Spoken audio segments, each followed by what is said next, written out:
오늘 우리 주신 하나님의 말씀은 구약성경 이사야 6장 1절에서 8절입니다. 구약성경 975페이지 이사야 6장 1절에서 8절 말씀 우리 다 같이 교독하겠습니다. 제가 먼저 읽습니다. 이사야 6장 1절에서부터 8절 말씀. 우시야 왕이 죽던 해에 내가 본즉 주께서 높이 들린 보좌에 앉으셨는데 그의 옷자락은 성전에 가득하였고 스랍들이 모시고 섰는데 각기 6날개가 있어 그 둘로는 자기의 얼굴을 가리었고 그 둘로는 자기의 발을 가리었고 그 둘로는 날며 서로 불러 이르되 거룩하다 거룩하다 거룩하다 만군의 여호와여 그의 영광이 온 땅에 충만하도다 하더라. 이같이 화답하는 자의 소리로 말미암아 문지방의 터가 요동하며 성전에 연기가 충만한지라. 그때에 내가 말하되 화로다 나여 망하게 되었도다. 나는 입술이 부정한 사람이요 나는 입술이 부정한 백성 중에 거주하면서 만군의 여호와이신 왕을 배웠음이로다 하였더라. 그때 그 스랍 중에 하나가 부젓가락으로 제단에서 집은 바 핀 숯을 손에 가지고 내게로 날아와서 그것을 내 입술에 대며 이르되 보라 이것이 내 입에 닿았으니 내 악이 죄하여졌고 내 죄가 사하여졌느니라 하더라. 내가 또 주의 목소리를 들으니 주께서 이르시되 내가 누구를 보내며 누가 우리를 위하여 갈고 하시니 그때 내가 이르되 내가 여기 있나이다 나를 보내소서 하였더니 아멘. 자, 오늘은 이사야 6장 1절에서 8절까지 말씀을 통해서 나를 부르신 그 자리에서 선교는 시작된다라는 제목으로 말씀을 증거할 때 많은 은혜 받는 시간 되기를 축복합니다. 우리 옆 사람과 인사하겠습니다. 당신은 참 소중한 사람입니다. 할렐루야. 네, 우리 서로 얼마나 소중한 분들인지 날마다 깨닫고 또 축복하고 교제하는 저와 여러분 되기를 축복합니다. 오늘 말씀 이사야 6장 1절 말씀부터 보면 어떤 내용이 나오냐면 이사야가 하나님의 부름을 받고 이제 선지자로 쓰임받는 장면이 등장합니다. 그래서 오늘 이 본문은 목회자가 하나님께 부름을 받고 또 목사 안수를 받을 때 또 여러 사명자가 사명을 받을 때 자주 인용되는 말씀이 오늘 본문입니다. 하나님이 부르셨다라는 거예요. 여러분 우리 지구촌 소망교회는 하나님이 부르시는 교회입니다. 처음에 교회가 개척될 때 교인은 한 명도 없는데 교회 이름을 지구촌 소망교회라고 지으니까 지금도 기억나요. 그 당시에 지방회 선교부 총무님이나 감사님이 뭐라 했냐면 교회가 너무 크대요. 교회 이름이 너무 크대요. 지구촌 교회도 큰 교회고 소망교회도 강남에 큰 교회가 있지 않습니까? 그래서 지구촌과 소망이 붙어 있으니 얼마나 큰 교회가 되려고 이렇게 어마어마한 이름을 졌냐고 저한테 그러길래 이유는 뭐 지구촌 교회도 큰 교회고 소망교회도 큰 교회에서 붙인 게 아니라 열방의 소망이 되는 교회였으면 좋겠다라는 마음으로 지구촌 소망이라 졌다라고 했습니다. 열방의 소망이라는 것은 지금 우리가 살고 있는 이 땅, 우리 현 삶의 현장뿐만 아니라 땅끝까지 모든 백성이 참된 소망 가운데 살았으면 좋겠다 라고 해서 그 비전을 가지고 시작한 교회가 지구촌 소망교회입니다. 처음에 교회를 개척할까 고민할 때 우리 사모랑 같이 기도했던 것이 지금도 기억납니다. 텅 빈 성전에서 부목사 할 때 기도를 하는데 하나님께서 감동을 주시기를 내가 너를 위하여 들판에 이미 익어 휘어져 머리 숙인 추수할 때가 가까이 온 이삭 별을 다 준비했으니 가라 내가 너와 함께 한다라는 감동을 주셨어요. 그래서 저와 사모가 그 감동을 받고 처음에 개척을 나가겠다고 결단해서 제가 교회를 이제 시작하게 된 거죠. 그런데 그때는 정말 열악하고 힘들었고 또 세계 선교가 아니라 우리 교회 자립도 힘든 그런 시작이었는데 이제 우리 교회가 시간이 지나서 필리핀에 또 우리가 선교팀을 보내고 또 우리 성도들이 헌금을 모아서 또 필리핀 선교를 감당하고 뿐만 아니라 우리가 미자립 교회도 돕고 농어촌 교회도 돕는 그런 위대한 선교적인 역량을 감당하는 진짜 그야말로 이름이 지고촌 소망인데 열방의 소망이 된 교회로 우리가 지금 세워져 가는 가운데 있습니다. 이것을 볼 때 우리가 무엇을 느낍니까? 하나님의 부르심에는 결코 실수함이 없구나. 이걸 깨닫게 되는 거예요. 우리 하나님이 이 사회를 부르세요. 이유는 무엇입니까? 이스라엘 백성들을 살리고 열방을 살리고 모든 백성을 살리시기 위하여 이 사회를 부르십니다. 하나님의 부르심에는 실수가 없는 것이, 이 사회를 부르신 다음 우리 하나님이 이 사회를 통해서 말씀을 증거하게 하셔서 이스라엘 백성들을 살릴 뿐만 아니라 오늘 이 시대에 살고 있는 우리에게도 소망의 말씀, 구원의 말씀을 선포하시더라는 겁니다. 그렇습니다. 우리 교회를 세우신 하나님도 실수하지 않으셨습니다. 우리 교회를 통하여 많은 영혼들에게 소망의 복음이 선포되게 하시고 인생의 희망을 잃어버린 영혼들에게 희망의 증거가 되는 교회로 우리를 삼아주셨습니다. 여러분을 부르신 하나님은 결코 실수가 없습니다. 우리 하나님이 여러분을 세우셔서 여러분을 통하여 하나님의 뜻을 이루기를 원하십니다. 그러므로 우리가 오늘 이 시간에 이 말씀을 통해서 무엇을 깨달아야 되냐면, 나를 부르신 하나님은 결코 실패하지 않으신다. 나를 부르신 우리 하나님은 결코 실수하지 않으셨다. 우리 하나님의 뜻이 계셔서 나를 부르셨으니 내가 쓰임받아야 한다라고 하는 분명한 확신과 믿음으로 오늘 이 말씀을 통해서 우리의 사명을 발견하는 귀한 이 시간 되기를 축복합니다. 자, 그러면 우리가 하나님께 부름받은 교회, 하나님께 부름받은 성도로서 우리가 어떻게 신앙생활을 하고 사명을 감당해야 하는지 말씀을 통해서 한번 살펴보도록 하겠습니다. 말씀 1절을 다시 한번 같이 읽어볼까요? 1절 다 같이 읽습니다. 시작. 우시야 왕이 죽던 해에 내가 본즉 주께서 높이 들린 보좌에 앉으셨는데 그의 옷자락은 성전에 가득하였고. 아멘. 오늘 이 1절 말씀은 우리 자세히 좀 봐야 되는데, 우시야 왕이 죽던 해라고 말씀하고 있습니다. 먼저 이 성경을 해석할 때 우시야 왕이 죽던 해가 어떤 의미가 있는지를 살펴보고 그 다음 말씀을 살펴보아야 이 말씀의 진의가 밝혀집니다. 우시야라는 왕은 16세의 왕이 되었습니다. 여러분, 16세라 하면 중학생 때 왕이 된 거예요. 그러니 얼마나 어린 나이에 아는 것도 없고 경험도 부족한 그런 사람이 왕이 되었으니 나라가 얼마나 걱정이 되고 힘들고 어려웠겠습니까마는, 그가 16세의 왕이 되었을 때 배운 게 없고 부족하니까 하나님의 말씀을 의지하고 또 제사장과 여러 스승들이 가르치는 것을 잘 듣고 주의 말씀에 순종하여서 정치를 잘했어요. 정치, 경제, 사회, 국방에 있어서 모든 분야에서 많은 공로를 이루었습니다. 그래서 옛날에는 주변의 강대국에게 조공을 바치는 나라였는데 이제는 주변의 나라들을 다 점령하고 다스려서 주변 나라에게 조공을 받는 그런 나라가 되었습니다. 그러니까 나라가 얼마나 부강하게 되었는지, 우시야 왕이 16세의 왕이 되면서 52년을 통치했는데 52년 동안 이스라엘 나라는 정말 날마다 성장하고 부강하게 되었어요. 자, 그러면 여기까지는 정말 좋은 스토리인데, 문제는 우시야 왕이 나이를 먹었습니다. 그리고 자기의 가진 힘이 굉장히 크게 느껴졌어요. 옛날에는 주변 이웃 나라의 동네 북이었는데 이제는 주변 나라들을 다스리는 강력한 힘을 가진 나라의 왕이 되다 보니까 자기가 가지지 못한 힘을 찾게 되었습니다. 여러분, 참 이 인간이 희한한 게, 우리가 물질을 갖고 있잖아요. 그러면 내가 99개의 금덩어리를 갖고 있으면 100개를 맞추기 위해서 1개를 더 갖고 싶은 게 인간의 마음이에요. 힘도 마찬가지입니다.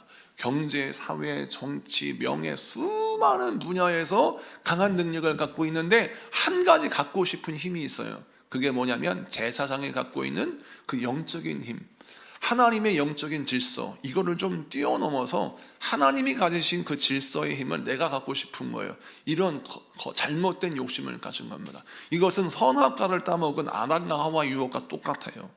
하나님께서 아담과 하와에게 뭐라고 말씀하셨어요? 선악과의 나무를 열매를 먹지 말라만 하신 것이 아니라 동산의 모든 열매는 다 먹어라. 그런데 딱 한 개의 나무의 열매는 먹지 말아라. 그게 뭐냐면 선악을 알게 해준 나무의 열매입니다. 왜 하나님이 선악을 알게 해준 나무의 열매를 먹지 말라고 했습니까?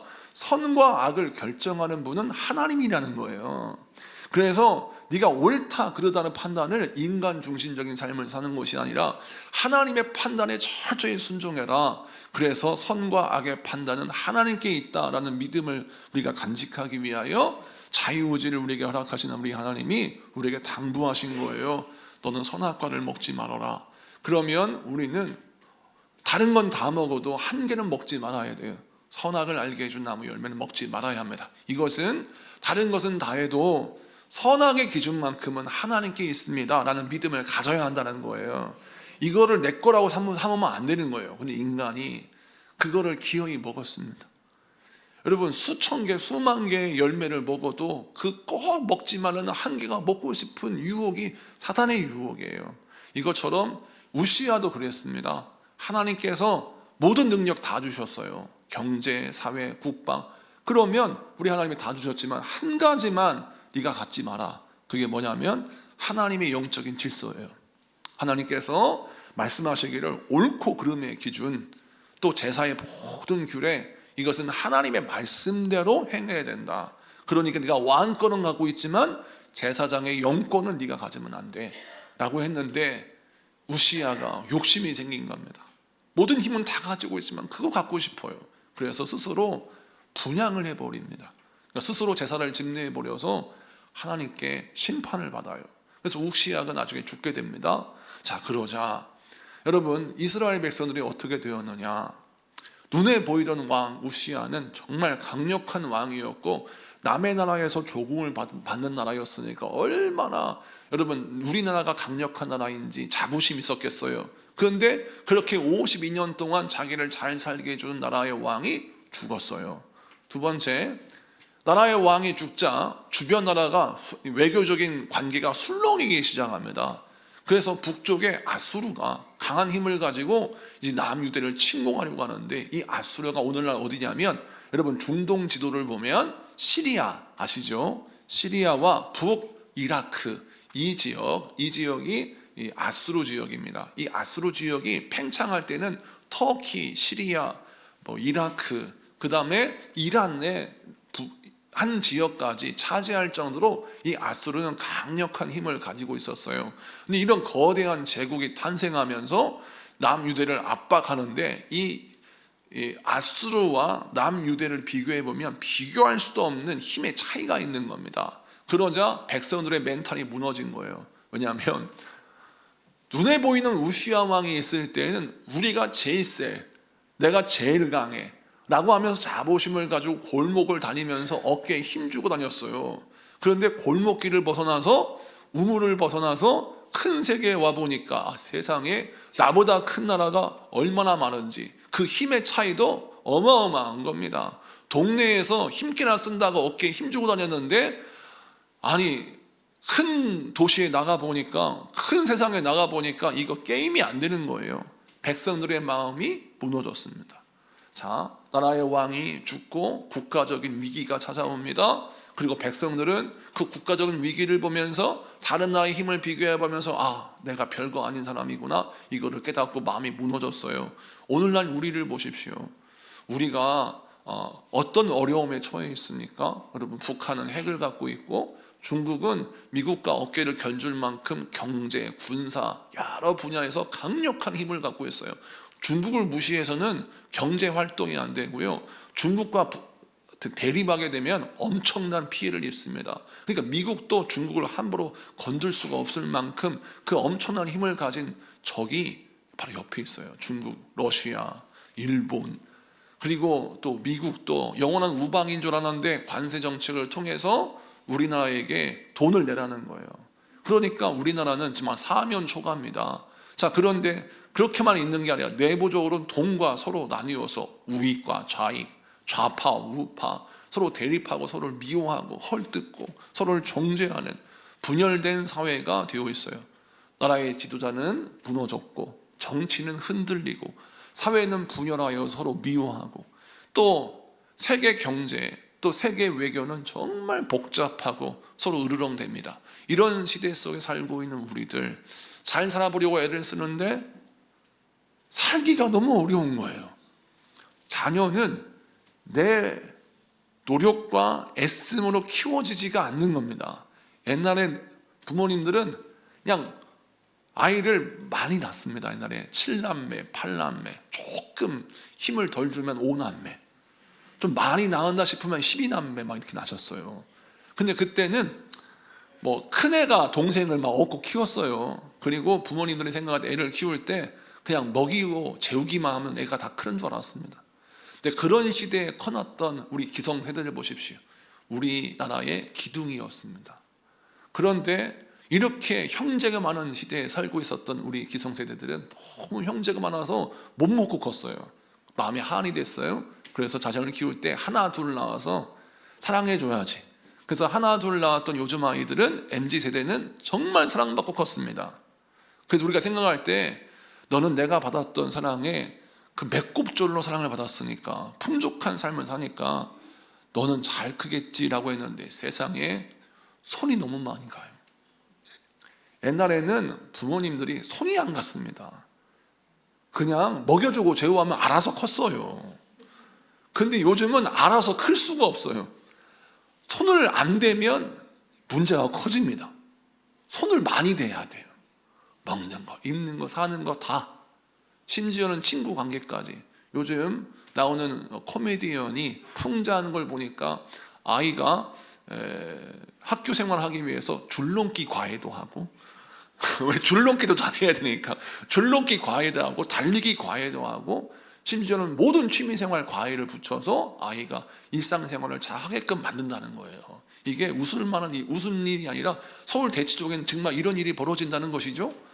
자, 그것처럼 우리가 인생을 살 때 내 자녀도 내 마음대로 키울 수 없고 내 뜻대로 키울 수 없어요. 그러니까 가정이나 사회나 모든 삶 속에서 우리가 흔들리고 무너지고 힘듭니다. 자, 그럴 때 우리가 어떻게 신앙생활을 해야 되고 어떻게 우리 주님이 나에게 주신 사명을 감당할 수 있을까요? 오늘 본문 보니까 1절에 이사야가 하나님의 환상을 보는데 환상은 성경적으로 잘 해석해야 합니다. 자, 하나님의 보좌가 있는데 1절 말씀 보면 그 보좌가 낮은 보좌예요, 높은 보좌예요? 높은 보좌라고 쓰여져 있습니다. 내가 본즉 주께서 높이 들린 보좌에 앉으셨는데, 이 말씀을 통해서 우리 주님이 우리에게 무엇을 보여주시느냐? 우리가 사는 현실은 너무 우리가 초라해요. 자녀를 키울 때도 내 마음대로 안 되고, 사업을 하려고 해도 내 마음대로 안 되고, 또 사회도 정말 힘들고 어렵고, 나의 인생은 정말 하루하루가 내가 초라해질 수밖에 없는 인생의 그런 강력한 힘에 의해서 끌려가고 있어요. 하여튼 세상에서 나는 초라한 사람이 되는 거예요. 참 부족한 사람처럼 느껴집니다. 그런데 하나님이 높은 하나님의 보좌에 앉으신 하나님을 보여주시면서 하는 말씀이 네가 아무리 초라해도 너와 함께하는 하나님은 높으신 보좌에 앉으신 강력한 분이시다는 거예요. 너의 인생이 초라하다고 해서 너와 함께 동행하신 하나님이 초라한 것이 아니고, 네가 너 한없이 부족하다고 해서 너를 도우신 하나님이 부족한 하나님이 아니라는 겁니다. 우리 하나님은 초라한 나의 현실과는 상관없이 당신의 그 능력과 그 존재에 합당한 보좌에 앉으셔서 당신의 권세를 행하시고 능력을 행하신다는 거예요. 이것은 상황과 환경에 따라서 하나님의 능력이 결정되는 것이 아니라 하나님은 예나 지금이나 동일하게 강한 능력을 가지시고 천지 창조를 이루시는 우리 주님께서 지금도 여전히 창조의 권세를 이루신다는 거예요. 그러므로 하나님을 믿는 우리 모든 백성들에게 무엇이 필요하느냐? 나의 환경과 상황을 따라서 하나님의 능력을 계수하는 것이 아니라 하나님의 능력을 온전히 믿을 때는 어떻게 믿어야 하느냐? 상황을 따라 믿는 것이 아니라 말씀을 따라 믿는 것입니다. 말씀에 보면 하나님이 말씀으로 천지를 창조하시고 말씀으로 모든 영혼들에게 복을 허락해 주시는 것을 보십시오.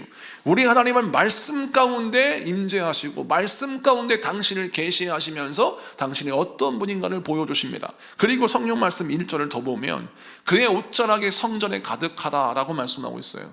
여러분, 이게 무슨 뜻일까요? 성경에서 옷자락은 능력을 설명합니다. 자, 12의 혈루병 걸린 여인이 예수님께 다가와 뭘 만졌어요? 예수님의 옷자락을 만졌습니다. 여러분, 우리가 생각할 때 예수님의 옷자락을 만졌을 때 어떻게 12년 동안 고통당했던 병이 낫습니까? 예수님의 옷자락을 만졌다라고 하는 것은 무엇을 뜻하느냐? 예수님의 능력을 터치했다, 능력을 만났다라는 의미예요.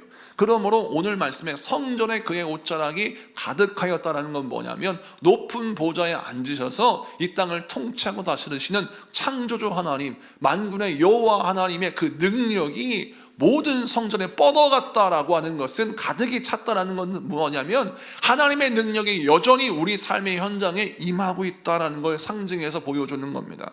사랑하는 성도 여러분, 여러분의 인생 가운데 하나님의 권능이 미치지 않는 곳이 없습니다. 우리 하나님이 여러분의 직장과 가정 뿐만 아니라 내 자녀를 통치하시고 다스리시고 인도하실 것입니다. 우리가 확신해야 합니다. 그리고 선포해야 합니다. 하나님, 내 자녀를 주 앞에 내어 맡깁니다. 나의 남편을 주 앞에 내어 맡깁니다. 나의 인생을 주 앞에 내어 맡깁니다. 하나님 담당하여 주시어서 하나님의 권능이 미치는 인생이 되게 하시고 하나님의 능력이 다스리는 인생이 되게 하여 주시옵소서. 이것을 하나님께 맡기는 믿음이라는 거예요. 근데 하나님께 믿음을 맡겼을 때 뭐가 필요하냐? 하나님의 권능을 믿으라는 거예요. 사랑하는 성도 여러분, 내가 아무리 부족해도 하나님께 쓰임받을 수 있는 이유는 하나님의 능력은 나의 부족함을 초월하는 권능이기 때문입니다. 우리 하나님이 천지를 창조하실 때 그 상태가 어땠어요? 이 세상은 흑암이 가득하고 공허하며 여러분 모든 것이 다 무질서하였습니다. 그런데 우리 하나님이 말씀으로 천지를 창조하실 때 빛이 비치고 말씀하시는 모든 것이 여러분 그 무질서를 질서로, 공허함은 하나님의 채우심으로, 어두움은 빛으로 우리 하나님이 채우셨습니다. 이것처럼 여러분 우리 인생은 공허하고 텅 비어 있으며 무질서 가운데 혼돈 가운데 있는 우리 인생인데 주님께서 말씀을 주시면 우리 인생은 모든 영적 질서가 회복되면서 우리가 회복되는 겁니다. 그러므로 이 말씀을 기억하십시오. 하나님의 부르심에 응답하는 하나님의 백성들, 주님께 쓰임받기로 작정하고 주여 나는 부족하지만 주님께 쓰임받기 원합니다 라고 나를 내어드렸을 때 하나님이 어떤 복을 주시느냐? 우리 하나님이 여러분에게 여러분의 부족함을 하나님의 능력으로 채우시고 여러분의 연약함을 하나님의 강함으로 바꾸셔서 복을 주신다는 거예요. 그러므로 나의 부족함을 바라보고 사명 못 감당하겠다 이러지 마시고 하나님 능력을 바라보시고 사명 감당하는 여러분에게 축복합니다. 두 번째 말씀을 좀 보면 스랍들이 등장하는데 성경 말씀 2절만 보겠습니다. 2절 다 같이 읽습니다. 시작. 스랍들이 모시고 섰는데 각기 6날개가 있어 그 둘로는 자기의 얼굴을 가리었고 그 둘로는 자기의 발을 가리었고 그 둘로는 날며. 아멘. 여기서 말하는 스랍은 뭘까요?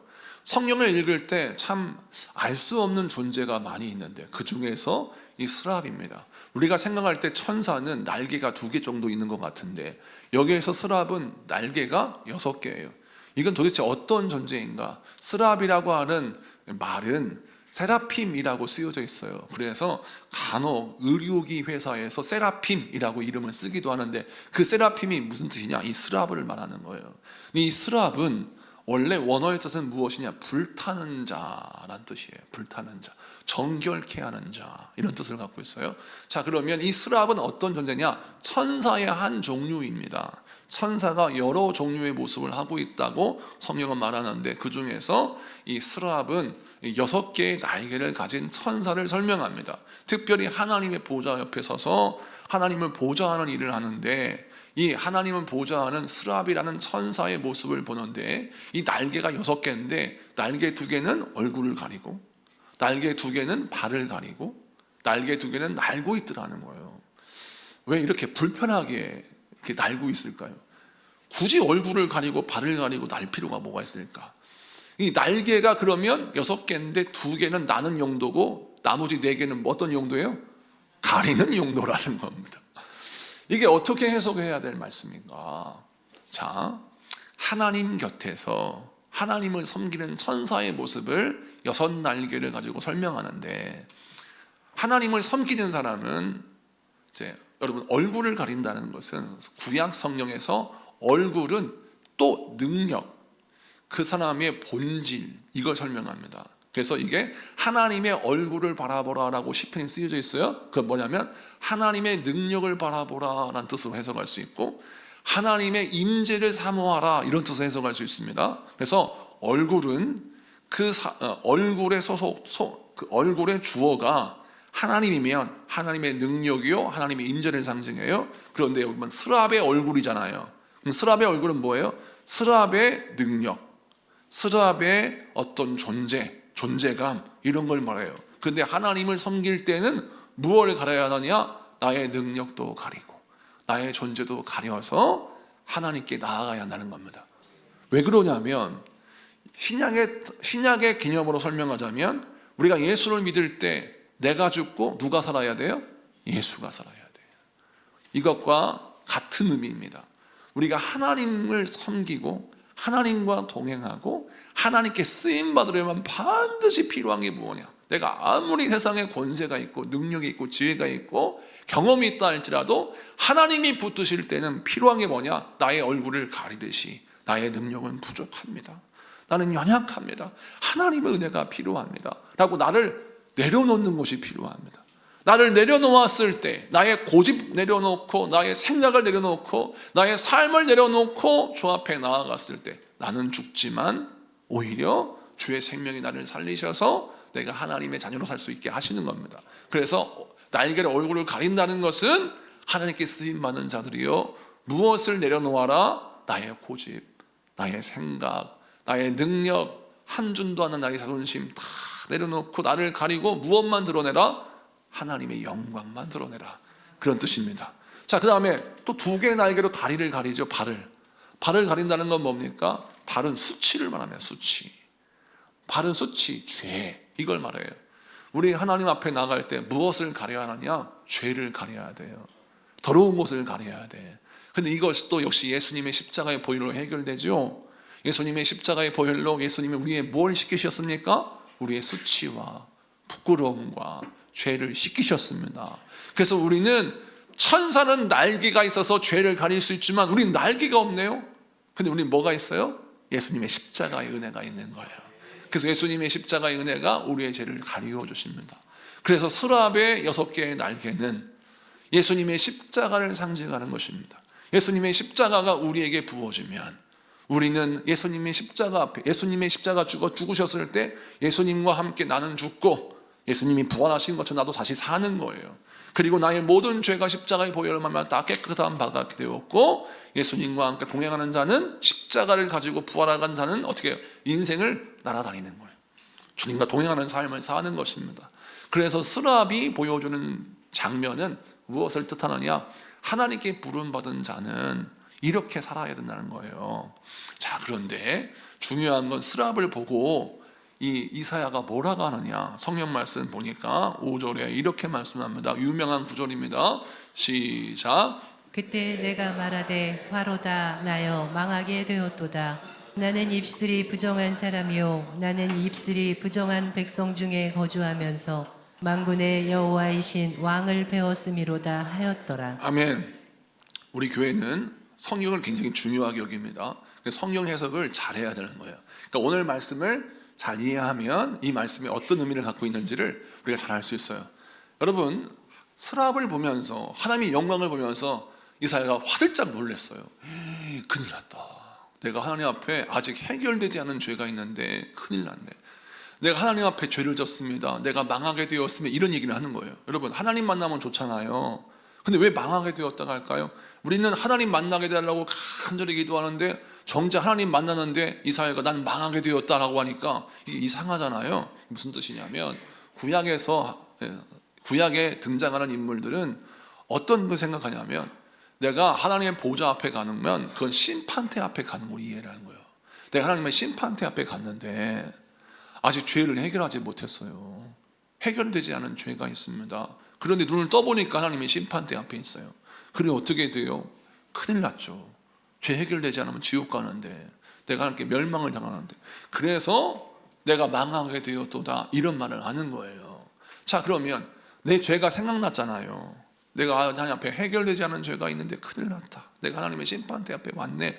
이런 고백을 하면서 하나님 앞에 죄를 고백하는데 내 입술이 부정한 사람입니다. 주여 나는 입술이 부정한 사요. 또 입술이 부정한 백성들에게 살았습니다. 라고 고백하는 거예요. 자, 그러면 죄는 몸으로 짓는 것 아닙니까? 그런데 입으로 지은 죄라고 생각하면 도덕과 윤리에 사로잡힌 우리들은 입으로 좀 못된 말을 할 수도 있는 거지. 그거 갖고 꼭 그렇게 지옥 간다고 이렇게 무섭게 말씀하시면 좀 그렇지 않나 이런 생각을 하는 거죠. 이사야가 죄 때문에 내가 망하게 되었다 했으면 하나님으로 지은 죄가 너무 많아서 이렇게 하는 게 맞아요. 내가 망하게 되었다, 내가 지은 죄가 너무 많아, 제 몸과 제 마음이 더럽습니다, 이렇게 하는 게 맞을 텐데 내 입이 부정한 사람입니다, 내가 부정한 사람입니다, 왜 이렇게 말할까?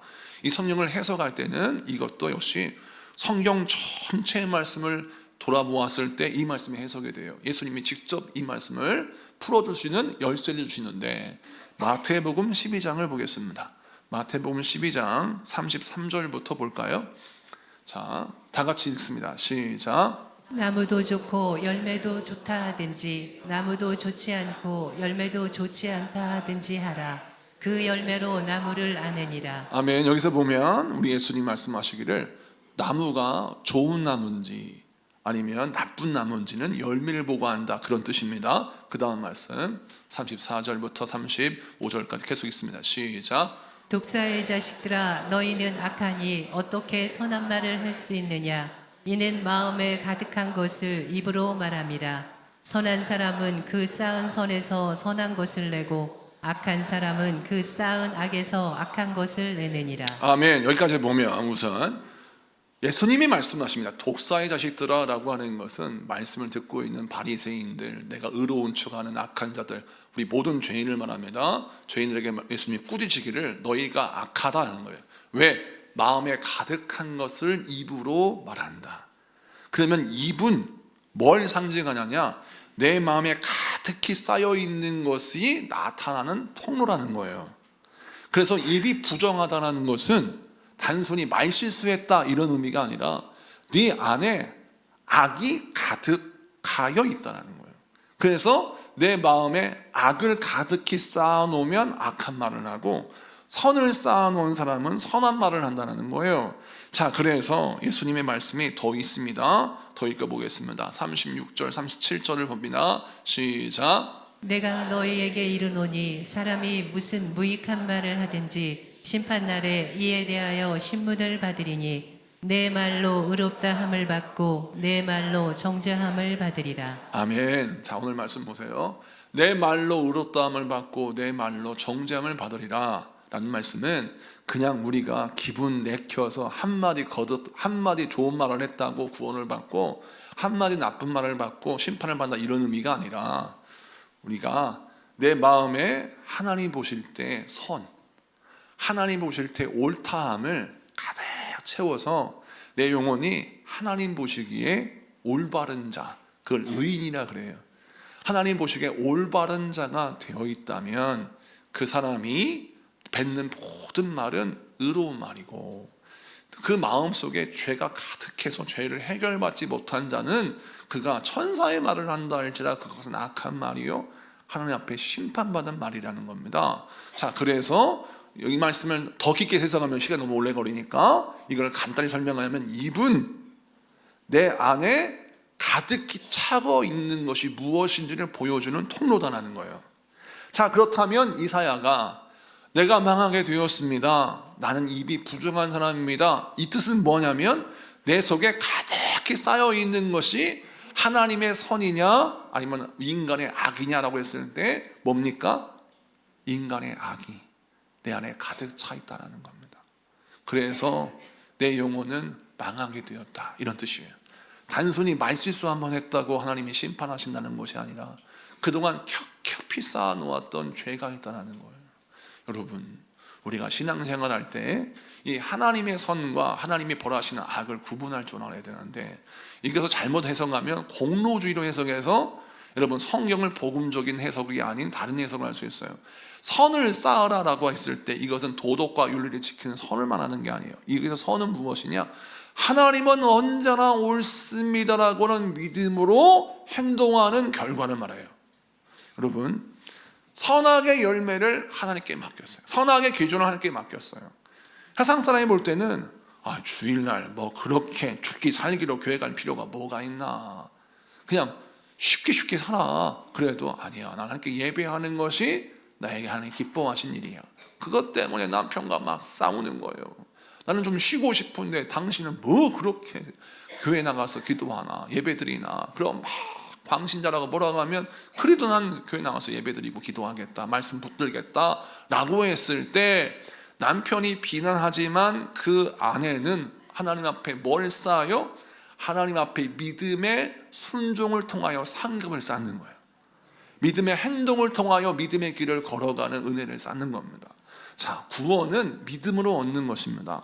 상급은 그의 충성을 통해 얻어지는 면류관이죠. 여러분, 우리 하나님께서, 우리 예수님께서 우리에게 뭘 설명해 주시냐면 이처럼, 여러분, 구원받은 사람들은 자연히 어떤 것을 쌓아나가는 사람이냐, 세상에 아무리 이해하지 못하고 욕을 하고 비난하고 조롱한다 할지라도 하나님이 기뻐하시는 믿는 자의 삶, 성령의 열매가 그 안에 가득히 쌓아나야 간다는 것입니다.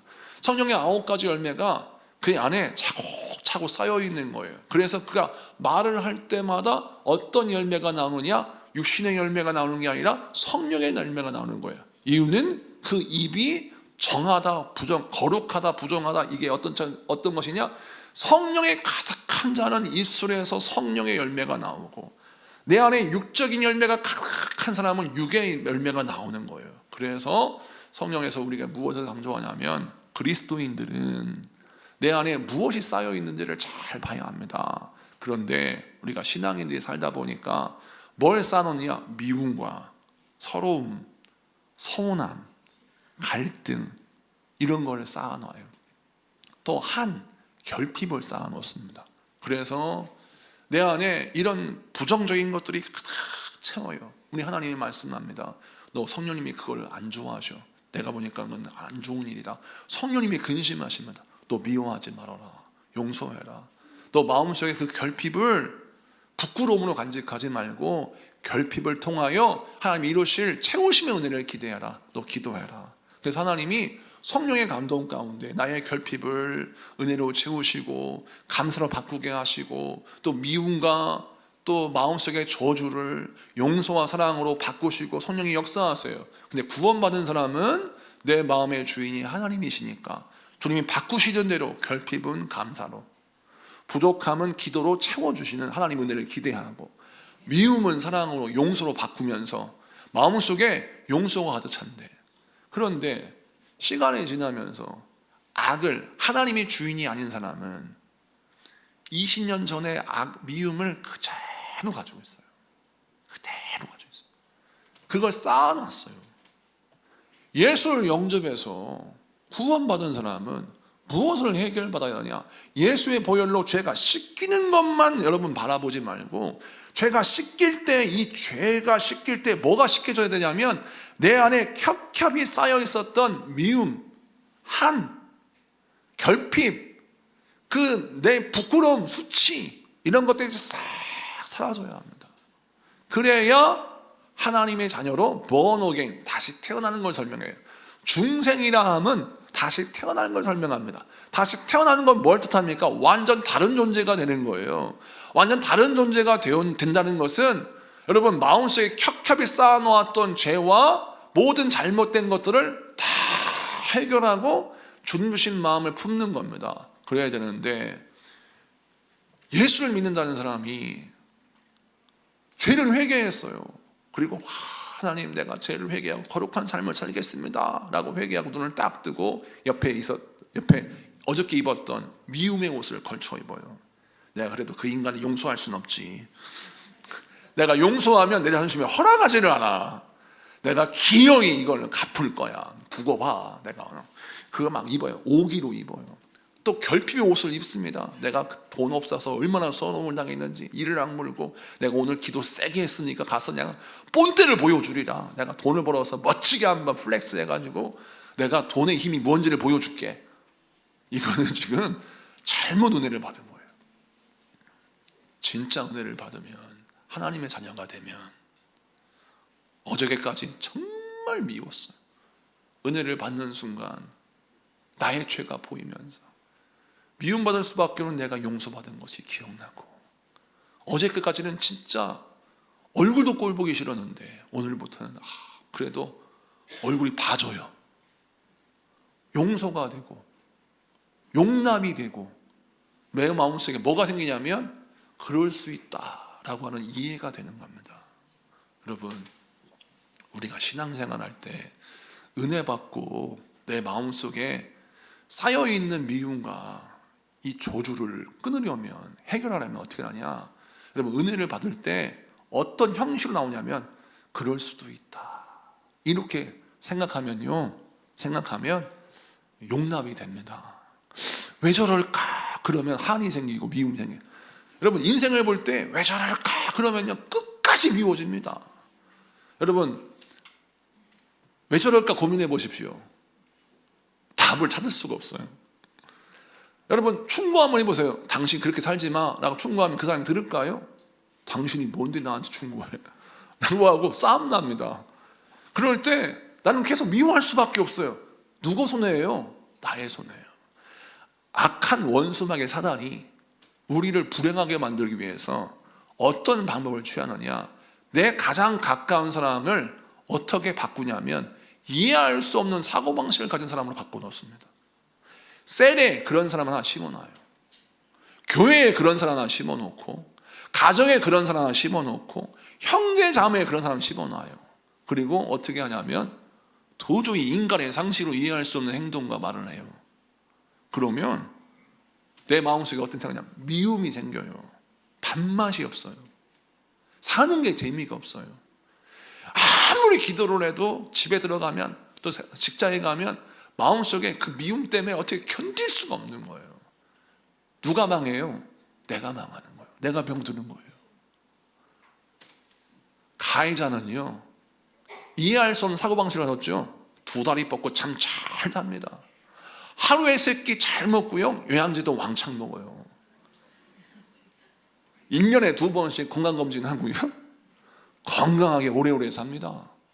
근데 미워하는 여러분, 미워하니까 밥도 고르고, 미워하니까 밥 먹다 취하고, 미워하니까 내 몸 돌보지 않고 죽으라고 일만 하다가 병들어요. 누구 손해예요? 다 손해예요. 성경이 말씀합니다. 우리가 신앙생활 할 때 어떻게 신앙생활 해야 되냐면, 용서하는 건 누구를 위해 용서하냐면 나를 위해 용서하는 거예요. 내가 용서해야 내가 살아요. 내 마음속에 쌓여있는 거 다 내려놔야 합니다. 그래야 내가 살아요. 내가 건강해요. 자, 이사야가 내가 하나님 앞에 가보니까 세상에 내 안에 있는 쌓여있는 게 너무 많아. 이걸 해결하지 않고 이때까지 살았어요. 하나님 앞에 내가 죽을 것 같아. 근데 주님이요, 어떤 은혜 주시느냐? 스라비 천사가 제단에 가서 숯을 가져다가 입에다가 탁 댑니다. 이거를 이제 보면 우리가 이 글만 읽어도 막 입이 막 화상 입을 것 같잖아요. 세상에 왜 숯을, 뜨거운 시뻘건 숯을 입에 댈까? 이게 도대체 어떤 의미인가? 자, 입은 내 안에 쌓여있는 모든 것이 드러나는 장소라겠죠. 그런데 숯을 밟아서, 이 숯은 어떤 숯이냐면 제단에 핀 숯이에요. 이 제단은 속죄 제물이 태워지는 제단을 말합니다. 속죄 제물은 뭡니까? 내 죄를 짊어진 제물이 죽어서 태워지는 장소가 속죄 제단이에요. 근데 그 속죄 제단의 숯은 뭐가 묻었느냐? 내 죄를 짊어진 희생 제물의 피가 쏟아진 숯이에요. 근데 그 쏟아진 숯은 뭘 의미하느냐? 나의 죄가 떨어졌는데 그 죄를 태우고 소멸하는 장치가 숯이에요. 자, 그렇다면 제단에 핀 숯불은 무엇을 뜻하느냐? 예수 그리스도의 십자가를 상징해요. 예수 그리스도의 십자가의 형태를 보세요. 죄인이 형벌받는 곳입니다. 근데 그 죄인이 형벌받는 곳에 예수님이 달리시고 죽으심으로 말미암아 예수님의 보혈이 모든 죄를 씻기시잖아요. 자, 하나님 앞에 나아갔을 때 이사야가 내가 그동안 쌓아놓았던 미움, 막 서름, 한, 저주, 막 이게 다 생각나가지고 하나님 앞에 머리 들 수 없는 죄인이라고 고백하면서 난 이제 죽었다, 난 지옥 가겠구나, 이렇게 생각하는데 그때 천사가 내 입술에 뭘 대느냐? 제단에 핀 숯불을 댔다는 건 뭐냐면 내가 너의 모든 죄를 사해주겠다 라는 주님의 용서의 선포예요. 그래서 그가 제단에 핀 숯불에 입이 데워지는 말미암아 그 안에 쌓였던 모든 저주와 모든 죄가 단번에 해결됨으로 말미암아 이사야가 born again, 다시 태어난 존재가 되는 것입니다.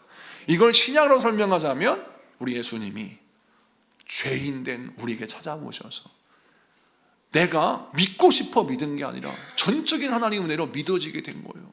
그래서 예수님의 은혜로 내가 믿는 자가 되었어요. 여전히 나의 죄가 드러나고 여전히 나는 부족하기 짝이 없는 인생인데 주님이 나의 모든 죄를 다 용서해 주셨다고 말씀하는 겁니다. 나를 다독이면서 그동안 얼마나 힘들었냐, 너 미워하느라고 얼마나 힘들었냐, 너 저주하느라고 얼마나 힘들었냐, 이제 그 모든 저주와 그 믿음 다 내려놓고 내가 주는 새 옷을 입어라. 주님이 우리에게 자녀의 옷을 입히시고 거룩의 옷을 입히셔서 우리를 거룩한 백성 삼아 주시는 겁니다. 그래서 선포합니다. 거룩하다, 거룩하다, 거룩하다. 사랑하는 성도 여러분, 우리는 내 힘으로 구원받은 자가 아니라 그리스도의 은혜로 구원받은 자입니다. 자, 스랍이 여호와의 보좌 앞에 나타났을 때 거룩하다, 거룩하다, 하나님의 영광이 가득 찼다라고 말합니다. 그 얘기는 무슨 얘기냐면 하나님의 보좌 앞에 가는 사람은 거룩한 자가 아니면 갈 수가 없어요.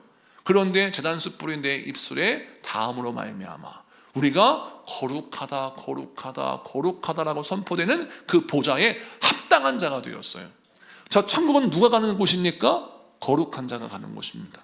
근데 우리 예수님의 보혈로 말미암아 우리가 거룩하게 되었으니 우리가 저 천국에 들어갈 수 있는 것이죠.